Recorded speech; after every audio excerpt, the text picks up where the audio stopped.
Ayan, nakapack na yung mga atsara nila. Gawa muna ako ng sample guys kasi gusto ko magpa-order.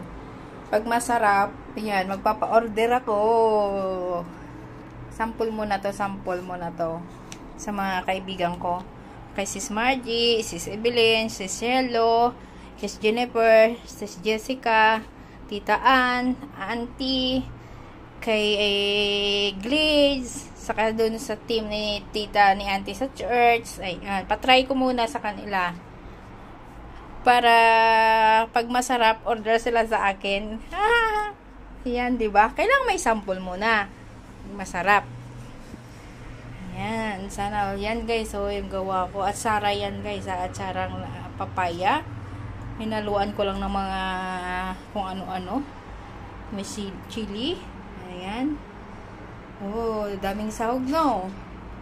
Sample pa lang yan guys. Sample pa lang yan. Kasi try muna natin kung masarap sa kanila.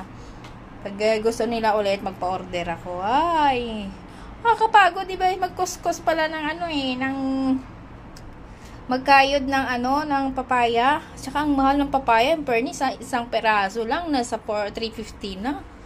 Ang mahal ng papaya dito. Grabe, ang mahal. May sahog pa. Ay, pero sample pa lang to ha.